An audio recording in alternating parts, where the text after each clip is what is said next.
Buenas noches a todos ustedes. Comenzamos hoy nuestras actividades de lectura en esta semana. Eh, en mi caso, por supuesto. A ver si nos estamos viendo. Cambiamos un poquito hoy el ángulo de cámara.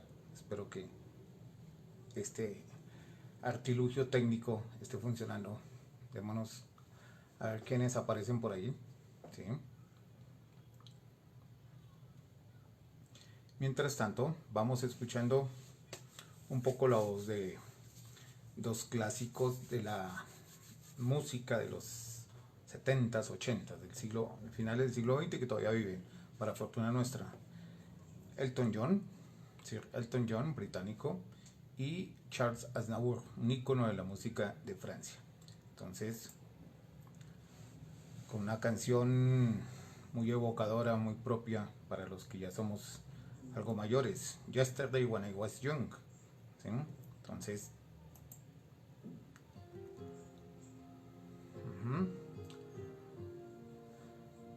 Sensei George, buenas noches.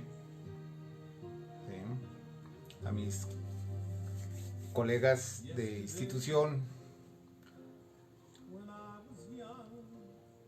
tanto a Ángela como a Zulay, por supuesto al maestro Jorge, Alexandra, y a todos los que usualmente nos acompañan en estas noches. Tratamos de hacer algo diferente. Efectos de la pandemia, pero un efecto positivo, que es que nos hemos reencontrado nuevamente con las lecturas, ¿sí? Las lecturas abiertas que escogemos nosotros. Maestro Abel también debe estar por ahí, pendiente. Y pues yo sigo con mi estilo de de los premios Nobel, ¿no? Entonces, hoy nos vamos al Canadá, al norte de nuestro continente americano, ¿sí? Y tenemos a Alice Munro, Premio Nobel de Literatura en el año 2013, ¿sí? Con un texto, un libro, se intitula Las lunas de Júpiter, y a su vez este cuento tiene ese mismo nombre, ¿no? Las lunas de Júpiter. Entonces, un par de unos 15 segunditos más para comenzar. Tenemos 8:02 aquí en Bogotá. También un saludo a nuestros colegas en México y en el Perú que nos ven eventualmente, ¿sí? Y a toda la comunidad tomasina. Este año, en la celebración de los 40 años de nuestro colegio, nos agarró en pandemia. ¿Qué hacemos? Pero bueno, será inolvidable. Lentamente hemos ido, a través de nuestras redes sociales y de nuestros canales que manejan nuestros colegas, hemos ido estableciendo contacto con la comunidad, celebrando los 40 años del Colegio Técnico Tomás Rueda Vargas aquí en Bogotá, y a los más de 5.700 estudiantes que hemos tenido como bachilleres en todas estas 4 décadas. Bueno, entremos en materia. ¿Quién más está por ahí? Está Kevin Quijano, saludos desde España. Profe, Dios lo bendiga también. Ese es el mensaje, también te bendiga, Kevin. Qué bueno, por allá, en lo que algunos llaman la madre patria. Un saludo desde acá, Tomasino. Muy bien. Bueno.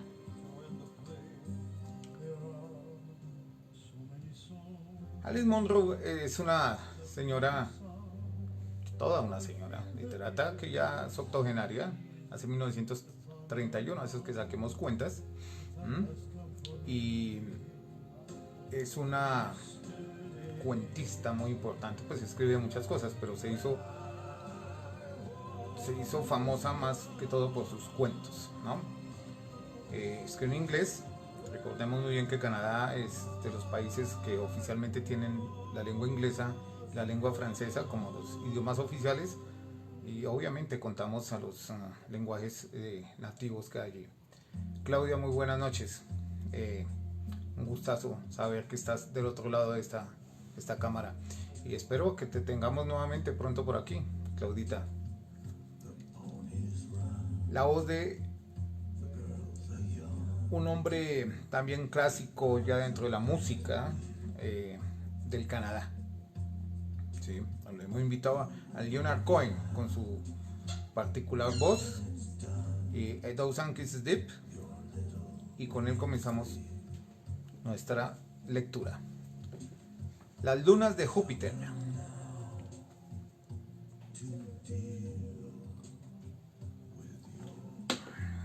Encontré a mi padre en el ala de cardiología, en el 8º piso del Hospital General de Toronto. Estaba en una habitación semiprivada. La otra cama estaba vacía. Dijo que su seguro hospitalario cubría solo una cama en el pabellón y que estaba preocupado porque pudieran cobrarle un suplemento. Yo no he pedido una semiprivada, dijo. Le dije que probablemente las salas estuvieran llenas. No. He visto algunas camas vacías cuando me llevaban con la silla de ruedas. Entonces será porque te tenían que conectar con esa cosa, le dije. No te preocupes, si te van a cobrar un suplemento te lo dicen. Eso será probablemente, dijo. No querrían esos trastos en las salas. Supongo que eso estará cubierto. Le dije que estaba segura de que sí. Tenía cables pegados al pecho, una pequeña pantalla colgaba por encima de su cabeza. En ella, una línea brillante y dentada parpadeaba continuamente. El parpadeo iba acompañado de un nervioso zumbido electrónico. El comportamiento de su corazón estaba a la vista. Intenté ignorarlo. Me parecía que prestarle tanta atención, exagerar, de hecho, lo que debería ser una actividad totalmente secreta, era buscar problemas. Cualquier cosa exhibida de aquel modo era propensa a estallar y volverse loca. A mi padre no parecía importarle. Decían que le tenían con tranquilizantes. Ya sabes, decía, las pastillas de la felicidad. Parecía tranquilo y optimista. Había sido distinto la noche anterior, cuando le llevé al hospital, a la sala de urgencias. Estaba pálido y con la boca cerrada. Abrió la puerta del coche, se quedó de pie y dijo despacio: quizás sea mejor que me traigas una de esas sillas de ruedas. Utilizaba la voz que siempre ponía en una crisis, una vez nuestra chimenea se incendió, era domingo por la tarde y yo estaba en el comedor poniendo alfileres en un vestido que estaba haciendo. Entró y dijo con aquella misma voz flemática y admonitoria: Janet, ¿sabes dónde hay polvos de levadura? Los quería para echarlos al fuego. Luego dijo: supongo que ha sido culpa tuya coser en domingo. Tuve que esperar durante más de 1 hora en la sala de espera en urgencias. Llamaron a un especialista de corazón que estaba en el hospital, un hombre joven. Me hizo pasar a una sala y me explicó que una de las válvulas del corazón de mi padre se había deteriorado tanto que debía ser operado inmediatamente. Le pregunté qué sucedería, o si no, tendría que estar en la cama, dijo el médico. ¿Cuánto tiempo? Quizá 3 meses. He querido decir, ¿cuánto tiempo vivirá? Eso es lo que yo también he querido decir, dijo el doctor. Fui a ver a mi padre. Estaba sentado en la cama que había en el rincón con la cortina descorrida. Es malo, ¿verdad? ¿Te ha dicho lo de la válvula? No es tan malo como podía ser, le dije. Luego repetí, incluso exageré cualquier cosa esperanzadora que el médico me hubiese dicho. No estás en peligro inmediato, tu condición física es buena, por lo demás, dijo mi padre con pesimismo. Yo estaba cansada de haber conducido todo el camino hasta Dalgate, preocupada por devolver el coche de alquiler a tiempo e irritada por un artículo que había estado leyendo en una revista en la sala de espera. Era sobre otra escritora, una mujer más joven, más guapa y probablemente con más talento que yo. Yo había estado en Inglaterra durante 2 meses, de modo que no había visto antes aquel artículo, pero me pasó por la cabeza, mientras lo estaba leyendo, que mi padre lo habría leído. Podía oírle decir: bueno, no he visto nada sobre ti en Maclean's. Y si hubiese leído algo sobre mí, diría: bueno, no tengo una gran opinión de este reportaje. Su tono sería festivo e indulgente, pero produciría en mí una familiar tristeza de espíritu. El mensaje que recibí de él era sencillo: hay que luchar por conseguir la fama y luego pedir perdón por ella. Tanto si la consigues como si no, tú tendrás la culpa. No me sorprendieron las noticias del médico. Estaba preparada para oír algo parecido y estaba contenta conmigo misma por contármelo con calma. Del mismo modo que estaría contenta conmigo misma por vendar una herida o por mirar desde el endeble balcón de un edificio alto. Pensé, sí, es la hora. Tiene que haber algo aquí. Aquí está. No sentí la protesta que habría sentido 20, incluso 10 años antes, cuando vi por la cara de mi padre que él la sentía, que el rechazo le subía de un salto tan prontamente como si hubiese tenido 30 o 40 años más joven. Mi corazón se endureció y hablé con una especie de atormentadora alegría. Por lo demás, estás pletórico, dije. Al día siguiente, era de nuevo el mismo. Así es como yo lo habría expresado. Dijo que ahora le parecía que el joven, el médico, pudiera haber estado demasiado impaciente por operar. Un bisturí un poco fácil, dijo. Estaba burlón y alardeando de jerga hospitalaria. Dijo que otro doctor le había examinado a un hombre mayor y le había expresado su opinión de que descanso y medicación podrían surtir efecto. Yo no pregunté qué efecto. Dice que tengo una válvula defectuosa. Está ciertamente dañada. Querían saber si tuve fiebres reumáticas cuando era niño. Yo le dije que no lo creía, pero entonces la mitad de las veces no te diagnosticaban lo que tenías. Mi padre no era ciertamente alguien que fuese a buscar al médico. El recuerdo de la infancia de mi padre, que yo siempre me había imaginado como sombría y peligrosa, la modesta granja, las hermanas atemorizadas, el padre severo, me hicieron menos resignada ante su muerte. Pensé en él huyendo para irse a trabajar en los barcos del lago, corriendo por las vías del ferrocarril hasta Goderich a la luz del anochecer. Acostumbraba a contar aquel viaje. En algún lugar de la vía encontró un membrillo. Los membrillos son raros en nuestra zona del país. De hecho, no he visto nunca ninguno. Ni siquiera el que encontró mi padre, aunque una vez nos llevó de excursión para ir a buscarlo. Pensó que conocía el cruce cerca del que estaba, pero no pudimos encontrarlo. No pudo encontrar el fruto, desde luego, pero quedó impresionado por su existencia. Le hizo pensar que había llegado a una nueva parte del mundo. El muchacho fugado, el superviviente, un anciano atrapado aquí por su corazón estropeado. Yo no buscaba estos pensamientos. No me importaba pensar en su personalidad de joven.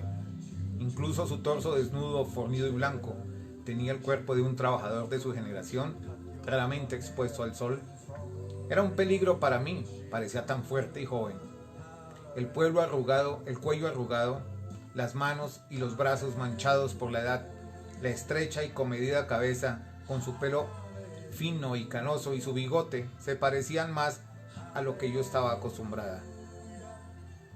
¿Y para qué quiero que me operen?, decía mi padre razonablemente. Piensa en el riesgo a mi edad. ¿Y para qué?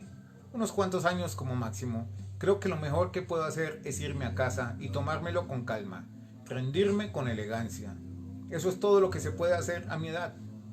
Tu actitud cambia, ¿sabes? Se sufren cambios mentales. Parece más natural. ¿El qué?, le pregunté. Bueno, la muerte. No hay nada más natural. No, a lo que yo me refiero en particular es a no operarme. ¿Eso parece más natural? Sí. Tienes que decidirlo tú, le dije, pero yo lo aprobaba.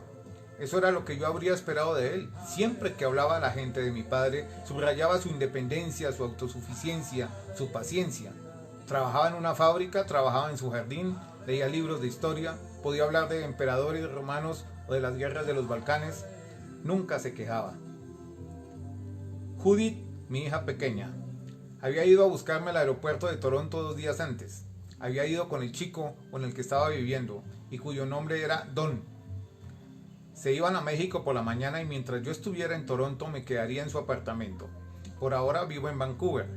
A veces digo que no tengo mi centro de operaciones en Vancouver. ¿Dónde está Nicola?, pregunté, pensando de inmediato en un accidente o en una sobredosis. Nicola es mi hija mayor. Era estudiante del conservatorio. Después se hizo camarera. Luego se quedó sin trabajo. Si hubiese estado en el aeropuerto, probablemente yo habría dicho algo inoportuno. Le habría preguntado cuáles eran sus planes y ella se habría echado el cabello hacia atrás con elegancia y habría dicho, ¿planes? Como si fuese una palabra que yo hubiese inventado. Sabía que lo primero que harías sería preguntar por Nicola. No es así. He dicho hola y, bueno, coge tu maleta, dijo Don con voz neutral. ¿Está bien? Estoy segura de que sí, dijo Judith en un falso tono de burla. No estaría si fuese yo quien no estuviera aquí. Pues claro que sí. No, Nicola es el bebé de la familia, ¿sabes? Tiene 4 años más que yo. Yo debería saberlo. Judith dijo que no sabía exactamente dónde estaba Nicola. Dijo que Nicola se había ido de su apartamento, aquel basurero, y que le había telefoneado incluso, lo que ya es mucho, se podría decir, que Nicola telefonee, para decir que quería estar incomunicada durante un tiempo, pero estaba bien. Le dije que te ibas a preocupar, dijo Judith más amablemente camino de la camioneta. Don estará adelante con mi maleta, pero no te preocupes, está bien, créeme. La presencia de Don me incomodaba. No me gustaba que él oyera estas cosas. Pensé en las conversaciones que debían de haber tenido Don y Judith, o Don, Judith y Nicola, porque Nicola y Judith estaban a veces en buenas relaciones. O Don, Judith, Nicola y otros cuyos nombres ni siquiera conocía. Habría hablado de mí, Judith y Nicola, intercambiando opiniones, contando anécdotas, analizando, lamentando, culpando, perdonando. Ojalá hubiese tenido un chico y una chica, o 2 chicos. No habrían hecho eso. Los chicos probablemente no pueden saber tanto de una. Yo hacía lo mismo a esa edad. Cuando tenía la edad que tiene ahora Judith, hablaba con mis amigos en la cafetería de la facultad, o por la noche, tomando café en nuestras habitaciones baratas. Cuando tenía la edad de Nicola, que Nicola tiene ahora, yo la tenía a ella en un capazo o revolviéndose en mi regazo y tomaba también café todas las tardes lluviosas de Vancouver con una vecina amiga, Ruth Boudreau, que leía mucho y estaba desconcertada por su situación como yo. Hablábamos de nuestros padres, de nuestras infancias, aunque durante algún tiempo no hablamos de nuestros matrimonios. Cuán minuciosamente tratamos de nuestros padres y madres, lamentamos sus casamientos, sus equivocadas ambiciones o su miedo a la ambición, con cuánta competencia los archivamos, los definimos más allá de cualquier posibilidad de cambio. ¡Qué presunción! Observé a Don caminando delante, un muchacho alto y de aspecto ascético, con el cabello oscuro cortado a la manera de los franciscanos y un estudiado asomo de barba. ¿Qué derecho tenía a oír hablar de mí, a saber cosas de mí misma que probablemente yo hubiera olvidado? Decía que su barba y su estilo de peinados eran afectados. Una vez, cuando mis hijas eran pequeñas, mi padre me dijo, ¿sabes?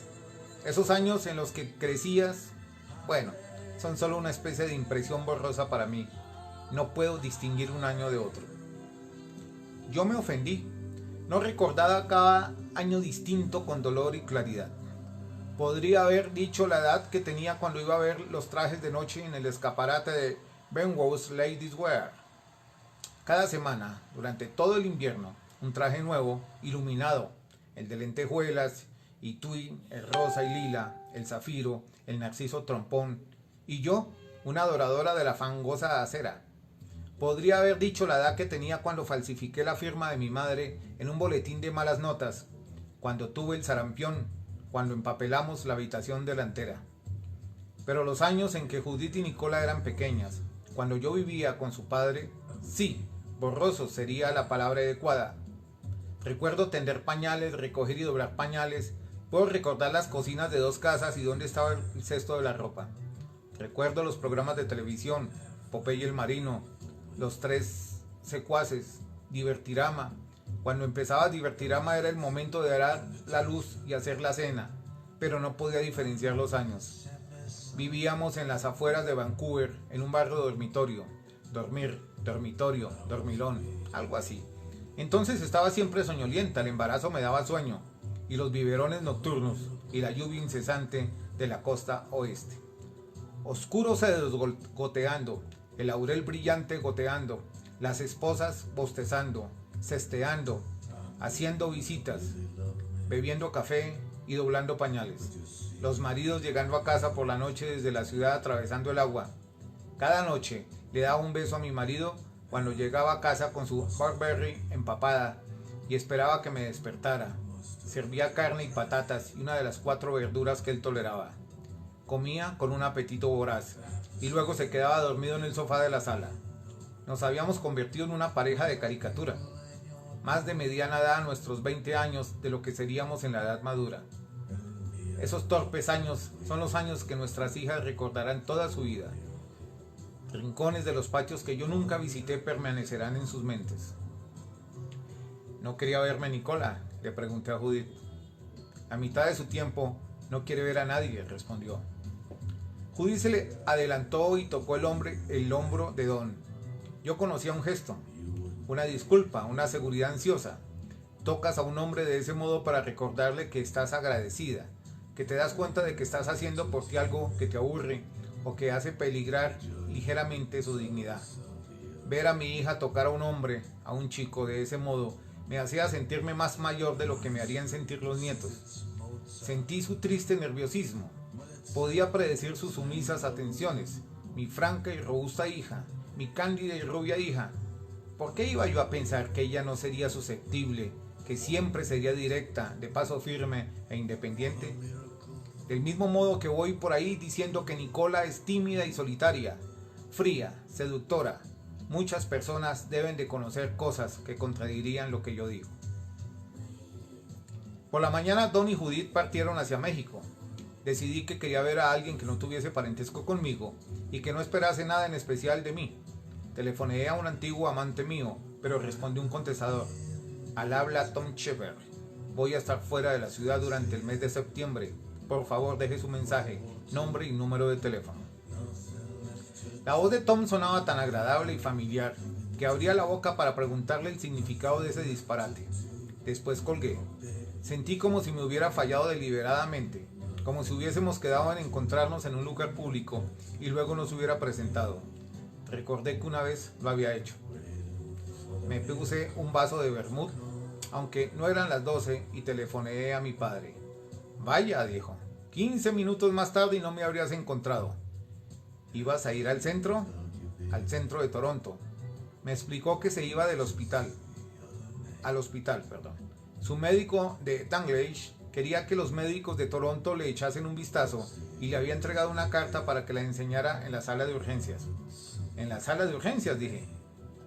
No es una urgencia. Parece ser que él cree que esta es la mejor forma de hacerlo. Conoce el nombre de alguien de allí. Si tuviese que darme hora, podría ser cuestión de semanas. ¿Sabe tu médico que piensas conducir hasta Toronto?, le pregunté. Bueno, no me dijo que no pudiera. El resultado de esto fue que alquilé un coche y fui hasta Dalglish. Volví con mi padre a Toronto y estaba con él en la sala de urgencias a las 7 de la tarde. Antes de que Judith se fuera le dije, ¿estás segura de que Nicola sabe que me quedo aquí? Bueno, yo se lo he dicho, me contestó. A veces sonaba el teléfono, pero siempre era un amigo de Judith. Bueno, parece que me la voy a hacer, dijo mi padre. Aquello fue el 4.º día. Había cambiado completamente de postura en una sola noche. Parece que no haya razón para no hacerlo. Se refiere a la cirugía. No sabía qué quería que redijera. Pensé que quizá esperaba de mí una protesta, un intento de disuadirle. ¿Cuándo lo harán?, preguntó. Pasado mañana. Le dije que iba al baño. Fui hasta donde estaban las enfermeras y encontré allí a una mujer que pensé que era la enfermera jefe. En todo caso tenía el pelo cano, era amable y parecía seria. ¿Va a ser operado mi padre pasado mañana?, le pregunté. Sí. Solo quería hablar de ello con alguien. Creí que se había acordado de la decisión de que era mejor no hacerlo, por su edad. Bueno, es su decisión y la del médico. Me sonrió con condescendencia. Es duro tomar estas decisiones. ¿Cómo están sus pruebas? Bueno, no las he visto todas. Yo estaba segura de que sí. Al cabo de un momento dijo, mira, tenemos que ser realistas, pero los médicos son muy buenos aquí. Cuando volví a la habitación, mi padre dijo con voz sorprendida, mares sin playa. ¿Cómo? Me pregunté si se había enterado de cuánto o de qué poco tiempo podía esperar vivir. Me pregunté si las pastillas le habían dado una euforia precaria o si había querido jugar. Una vez que me hablaba sobre su vida me dijo, el problema era que yo siempre tenía miedo a arriesgarme. Yo acostumbraba a decirle a la gente que él nunca hablaba con pesar de su vida pero eso no era cierto. Era solo que yo no lo escuchaba. Decía que debería haberse alistado en el ejército, que habría estado en mejor posición. Decía que debería haberse instalado por su cuenta como carpintero después de la guerra. Debería haberse ido de Danglish. Una vez dijo, una vida malgastada, ¿eh? Pero se estaba burlando de sí mismo al decir aquello, porque era algo muy dramático. También cuando recitaba poesía tenía siempre una nota burlona en la voz para disculpar la exhibición y el placer. Mares sin playa, dijo de nuevo. Detrás de él, las grises Azores. Detrás las puertas de Hércules. Delante de él sin traza de playas. Delante de él solo mares sin playa. Eso era lo que tenía en la cabeza anoche. ¿Pero crees que podía recordar qué clases de playas? No podía. Playas solitarias, playas vacías. Estaba en el buen camino, pero no podía acordarme. Pero ahora, cuando has entrado en la habitación y no estaba pensando en ello, me vino la palabra a la cabeza. Siempre ocurre lo mismo, ¿verdad? No es tan sorprendente. Le hago una pregunta a mi mente. La respuesta está allí, pero yo no puedo ver todas las relaciones que está estableciendo mi mente para llegar a ella, como un ordenador. Nada fuera de sitio, ¿sabes? En mi situación sucede que si algo que no puedes explicar de inmediato, hay una gran tentación de hacer de ello un misterio. Hay una gran tentación de creer en... ya sabes. El alma, dije, con delicadeza, sintiendo un asombroso torrente de amor y entrega. Oh, supongo que se le puede llamar así. ¿Sabes? Cuando llegué a esta habitación, había un montón de periódicos al lado de la cama. Alguien los había dejado allí. Eran de esa clase de publicaciones sensacionalistas que nunca había leído. Empecé a leerlos. Habría leído cualquier cosa fácil. Había una serie de experiencias personales de gente que había muerto, médicamente hablando, la mayoría de paro cardíaco, y que había vuelto a la vida.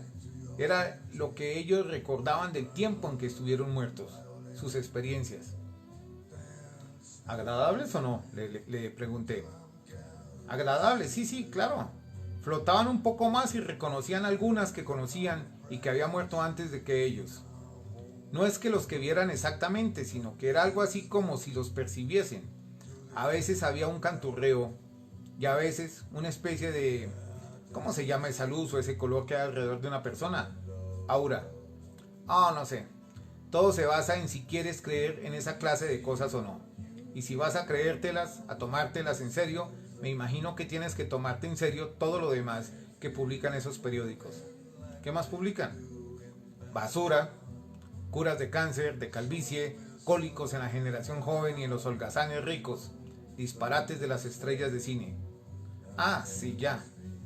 En mi situación hay que vigilar, dijo, o empezarás a gastarte jugarretas a ti mismo. Hay unos cuantos pormenores prácticos que deberíamos poner en orden. Y me habló de su testamento, de la casa, del solar del cementerio. Todo era sencillo. ¿Quieres que telefonee a Peggy?, le pregunté. Peggy es mi hermana. Está casada con un astrónomo y vive en Victoria. Se lo pensó. Supongo que deberíamos decírselo, dijo finalmente, pero no los alarmes. De acuerdo. No, espera un momento. Sam va a ir a una conferencia a finales de esta semana y Peggy estaba pensando en acompañarlo. No quiero que se planteen cambiar de planes. ¿Dónde es la conferencia? En Ámsterdam, dijo con orgullo. Se enorgullecía realmente de Sam y estaba al corriente de sus libros y de sus artículos. Cogía uno y decía, mira, ¿te lo quieres? Y yo que no entiendo ni una palabra, con una voz maravillada que conseguía, no obstante, mostrar una sombra de ridículo. El profesor Sam, decía, y los tres pequeños Sams. Así es como llamaba a sus nietos, que se parecían a su padre en inteligencia y en un casi atractivo empuje, un inocente y enérgico alardeo. Iban a una escuela privada que apoyaba la disciplina anticuada y que comenzaba el cálculo en el 5º grado. Y los perros podían seguir enumerando que han ido a la escuela de adiestramiento. Y Peggy. Pero si yo decía, ¿crees que ella también ha ido a una escuela de adiestramiento? Él no seguía el juego. Yo imagino que cuando estuviera con Sam y Peggy, hablaría de mí del mismo modo. Aludiría a mi arbitrariedad del mismo modo que aludía a su gravedad. Haría bromas suaves a mi costa. No ocultaría del todo su sorpresa, o haría ver que no la ocultaba, porque la gente pagase dinero por cosas que yo había escrito. Tenía que hacer esto para que no pareciese nunca que alardeaba, pero paraba cuando las bromas se hacían demasiado pesadas. Y desde luego, después encontré en la casa cosas mías que había guardado, unas cuantas revistas, recortes de periódicos, cosas por las que yo nunca me había preocupado. En aquel momento sus pensamientos iban de la familia de Peggy a la mía. ¿Has sabido algo de Judith?, preguntó. Aún no. Bueno, aún es pronto. ¿Iban a dormir en la furgoneta? Sí. Supongo que será lo suficientemente segura si paran en los lugares adecuados. Sabía que tenía que decir algo más y sabía que surgiría como una broma. Supongo que pondrán una tabla en medio, como los pioneros. Yo sonreí, pero no respondí. Entiendo que no tienes nada que objetar. No. Bien, yo siempre lo vi así. No te metas en los asuntos de tus hijos. Yo intenté no decir nada. Nunca dije nada cuando dejaste a Richard. ¿Qué quieres decir con no dije nada? ¿Criticar? No era asunto mío. No. Pero eso no quiere decir que me gustase. Me sorprendió, no solo por lo que decía, sino porque considerase que no tenía ningún derecho, ni siquiera ahora, a decirlo. Tuve que mirar por la ventana, el tráfico de abajo, para controlarme. Hace mucho tiempo me dijo de ese modo afable suyo. Es curioso. La primera vez que vi a Richard me recordó lo que mi padre acostumbraba a decirme. Él decía, si aquel tipo fuese la mitad de inteligente de lo que cree que es, sería el doble de inteligente de lo que es en realidad. Me volví para recordarle aquello, pero me encontré mirando la línea que iba describiendo, su corazón. No era que pareciese que algo funcionaba mal, que hubiera alguna diferencia entre los zumbidos y en los puntos, pero allí estaba. Él vio dónde miraba. Ventana desleal, dijo. Lo es, le respondí. A mí también van a tener que conectarme. Reímos y nos dimos un beso formal y me fui. Al menos no me había preguntado por Nicola, pensé. La tarde siguiente no fui al hospital porque a mi padre tenían que hacerle más pruebas para prepararlo para la cirugía. Tenía que ir por la noche. Me encontré paseando por las tiendas de ropa de Bloor Street, probándome vestidos. Me habían entrado una preocupación por la moda y por mi propio aspecto, parecida a un rabioso dolor de cabeza. Miré a las mujeres por la calle, la ropa en las tiendas, intentando descubrir cómo podría llevar a cabo una transformación que tendría que comprar. Reconocía que era una obsesión, que tenía problemas para desprenderme de ella. Había gente que me había dicho que esperando noticias de vida o muerte se había quedado delante de una nevera abierta comiendo cualquier cosa que viera, patatas hervidas frías, salsa de chile, cuencos de nata, o había sido incapaz de dejar de hacer crucigramas. La atención se limita a algo, alguna distracción, se agarra a ella, se vuelve frenéticamente seria. Revolví prendas de los percheros, me las probé en pequeños probadores en los que hacía calor delante de crueles espejos. Sudaba. Una o dos veces creí que iba a desmayarme. De nuevo en la calle pensé que debía alejarme de Bloor Street y decidí ir al museo. Recordaba, otra vez en Vancouver, fue cuando Nicola iba al jardín de infancia y Judith era un bebé. Nicola había ido al médico por un resfriado o quizá para un examen de rutina y el análisis de sangre mostraba algo en sus glóbulos blancos, o que había demasiados o que se habían hecho muy grandes. El médico pidió más análisis y yo llevé a Nicola al hospital para que se los hicieran. Nadie mencionó la leucemia, pero ya sabía desde luego lo que estaban buscando. Y cuando llevé a Nicola a casa le pedí a la canguro que había estado con Judith que se quedase por la tarde y me fui de compras.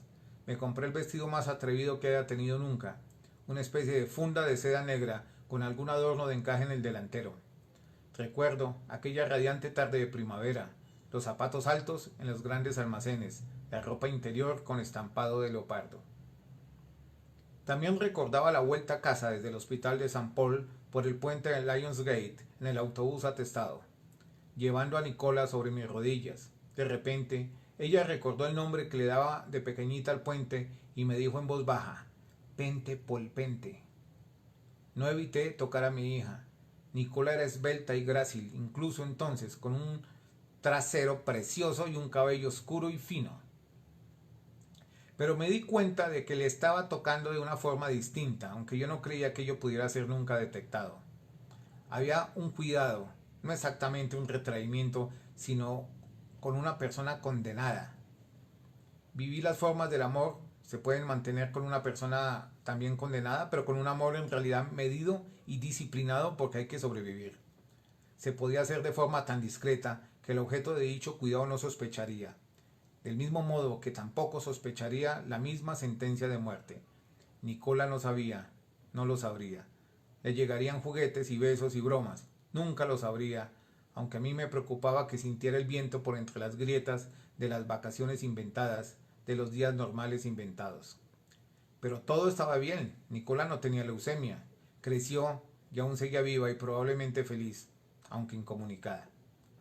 No podía pensar en qué quería ver realmente del museo, de modo que fui hasta el planetario. Nunca había estado enano. La sesión iba a empezar dentro de 10 minutos. Entré, compré una entrada y me puse a la fila. Había una clase entera de colegiales, quizás dos, con profesores y madres voluntarias llevando el grupo. Miré alrededor para ver si había otros adultos sueltos. Solo uno, un hombre con la cara roja y los ojos hinchados, que parece estar allí para evitar ir a un bar. Una vez dentro nos sentamos en asientos maravillosamente cómodos, que estaban reclinados hacia atrás, de modo que estabas en una especie de hamaca, con la atención dirigida a la parte cóncava del techo, que pronto se convirtió en azul oscuro, con un ligero reborde de luz alrededor. Había una música espléndida e impresionante. Los adultos iban haciendo callar a los niños, intentando que dejasen de hacer crujir sus bolsas de patatas fritas. Entonces, la voz de un hombre que salía de las paredes, una voz profesional y elocuente, comenzó a hablar despacio. La voz me recordaba un poco a la forma en que los locutores de radio anunciaban una pieza de música clásica o describían el avance de la familia real hasta la abadía de Westminster en uno de sus eventos reales. Había un ligero efecto de cámara de resonancia. El oscuro techo se estaba llenando de estrellas. No salían todas a la vez, sino una detrás de la otra, de la forma en que las estrellas salen realmente por la noche, aunque mucho más rápido. Apareció la Vía Láctea, se acercó, las estrellas flotaban en el brillo y seguían, desapareciendo más allá de los límites de la pantalla estelar o detrás de mi cabeza. Mientras el torrente de luz continuaba, la voz presentaba los sorprendentes hechos. Hace unos cuantos años luz, anunciaba, el Sol aparece como una estrella brillante y los planetas no son visibles. Hace unas cuantas docenas de años luz, es solo aproximadamente la milésima parte de la distancia desde el Sol hasta el centro de nuestra galaxia, una galaxia que contiene unos 200.000 millones de soles. Y es, a su vez, un entre millones, quizá miles de millones de galaxias. Repeticiones innumerables, variaciones innumerables, todo esto pasaba también por mi cabeza como fogonazos. Luego se abandonaba el realismo en aras del artificio familiar. Un modelo del sistema solar iba dando vueltas con su elegante estilo, y un aparato brillante despegaba de la Tierra, dirigiéndose hacia Júpiter. Puse mi esquiva y evasivamente a tomar firmemente nota de los hechos. La masa de Júpiter, 2 veces y media la de los demás planetas juntos. La gran mancha roja, las 13 lunas. Más allá de Júpiter, una mirada a la excéntrica órbita de Plutón, los helados anillos de Saturno. De nuevo en la Tierra y pasando al caliente y brillante Venus. La presión atmosférica, 90 veces la nuestra. Mercurio, sin luna, que da 3 vueltas de rotación mientras gira 2 veces alrededor del Sol. Un arreglo extraño, no tan satisfactorio como el que nos contaban, que daba una vuelta de rotación mientras giraba alrededor del Sol. Sin oscuridad perpetua, después de todo, ¿por qué nos dieron una información tan segura para anunciarnos después que estaba equivocada? Finalmente, la imagen ya familiar de las revistas, el suelo rojo de Marte, el fluorescente suelo rojo. Cuando terminó la sesión, me quedé en la silla mientras los niños trepaban por encima de mí sin comentar nada de lo que acababan de ver o de oír. Estaban importunando a sus cuidadores para que les dieran chucherías y más diversión. Estos habían hecho un esfuerzo por captar su atención, para apartarlas de las palomitas y de las patatas fritas y fijarla en distintas cosas conocidas y desconocidas y en inmensidades horribles, y parecían haber fracasado. Algo bueno también pensé. Los niños tienen una inmunidad natural, la mayoría de ellos, y no deberá ser alterada. En cuanto a los adultos, que lo lamentarán quienes habían promovido aquel espectáculo. No eran ellos mismos inmunes hasta el punto de que podían añadir los efectos de cámara de resonancia, la música, la solemnidad eclesiástica, simulando el temor que suponían que los niños debían de sentir. Temor. ¿De qué se suponía que era? Escalofríos al mirar por la ventana. Una vez que se sabía lo que era, no se podía provocar. Llegaron dos hombres con escobas para barrer los desperdicios que la audiencia había dejado a su paso. Me dijeron que la siguiente sesión empezaría al cabo de 40 minutos. Mientras tanto, tenía que salir. Fui a la sesión del planetario. Le dije a mi padre, fue muy interesante, sobre el sistema solar. Pensé en la palabra tan tonta que había utilizado, interesante. Es como un templo ligeramente falsificado, añadí. Él ya estaba hablando. Recuerdo cuando descubrieron Plutón, exactamente donde esperaban encontrarlo. Mercurio, Venus, Tierra, Marte, recitaban. Júpiter, Saturno, Neptuno, no, Urano, Neptuno y Plutón. ¿Es así? Sí, dije. Me alegraba de que no hubiese oído lo que había dicho del templo falsificado. Lo había dicho, para ser sincera, pero sonaba tramposo y a superior. Dime las lunas de Júpiter. Bueno, no conozco las nuevas. Hay un montón de nuevas, ¿verdad? 2, pero no son nuevas. Nuevas para nosotros, dijo mi padre. Te has vuelto muy descarada ahora que me van a rajar. ¿Rajar? ¡Qué expresión!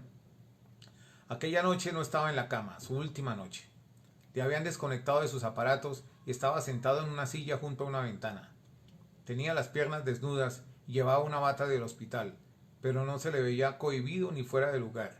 Se le veía pensativo, pero de buen humor. Era un buen anfitrión. Ni siquiera has dicho las antiguas, le dije. Dame tiempo. Galileo les puso el nombre. Io. Ya has empezado. Las lunas de Júpiter fueron los primeros cuerpos celestes descubiertos con el telescopio, dijo con gravedad, como si pudiera ver la frase en un libro antiguo. No fue Galileo quien les dio los nombres, tampoco. Era un alemán. Io, Europa, Ganímedes, Calisto. Ahí las tienes. Sí, Io y Europa eran novios de Júpiter, ¿verdad? Ganímedes era un chico, un pastor, no sé quién era Calisto. Creo que también era una novia, le dije, la mujer de Júpiter, la mujer de Jove. La convirtió en un oso y la colocó en el cielo, la osa mayor y la osa menor. La osa menor era su niña. El altavoz dijo que era la hora de que las visitas se marcharan. Te veré cuando salgas de la anestesia, le dije. Sí. Cuando llegué a la puerta me llamó. Ganímedes. No era ningún pastor, era el copero de Júpiter. Cuando me marché del planetario aquella tarde, atravesé el museo hacia el jardín chino. Vi de nuevo los camellos de piedra, los guerreros, la tumba. Me senté en un banco que daba a Bloor Street. A través de los matorrales siempre verdes y la alta verja de hierro, observé a la gente pasar a la luz de la caída de la tarde. El espectáculo del planetario había logrado lo que yo quería. Después de todo, me había tranquilizado, me había secado. Vi a una chica que me recordó a Nicola. Llevaba un impermeable y una bolsa de comestibles. Era más baja que Nicola, realmente no se parecía mucho a ella, pero pensé que podría ver a Nicola. Estaría por alguna calle, quizá no lejos de allí, agobiada, preocupada y sola. Ella era ahora una de las personas adultas del mundo, uno de los compradores volviendo a casa. Si realmente la veía, podría quedarme sentada y mirar, pensé. Me sentía como una de aquellas personas que habían flotado en el cielo, disfrutando de una breve muerte, un alivio mientras dura. Mi padre había escogido y Nicola había escogido. Algún día, probablemente pronto, sabría de ella, pero equivalía a lo mismo. Pensé en levantarme y acercarme hasta la tumba para ver las tallas en relieve, los cuadros en piedra que están a su alrededor. Siempre pensaba en verlos y nunca lo hacía. Tampoco lo haría esta vez. Hacía frío afuera, de modo que entré a tomar un café y a comer algo antes de volver al hospital. Bueno, ahí quedó. ¿Cuántas veces nosotros nos vemos abocados a situaciones poco parecidas? Cuando las personas que queremos, que estimamos, de la familia o de los amigos, tienen que enfrentar experiencias fuertes en una clínica, como las que muchos están atravesando en esta época. Sabemos bien que hay más gente que muere de hambre y otras cosas que de COVID. Pero este COVID es el que nos ha puesto en donde estamos. a reflexionar sobre el sentido de la vida y el sentido de la muerte, que tal vez en el fondo sean lo mismo. Eso decían los filósofos antiguos. Bueno, damas y caballeros, muchas gracias por su atención. Mañana el maestro Abel nos traerá otra cosa, posiblemente del Perú. ¿Quién sabe? A todos ustedes, feliz noche. Gracias.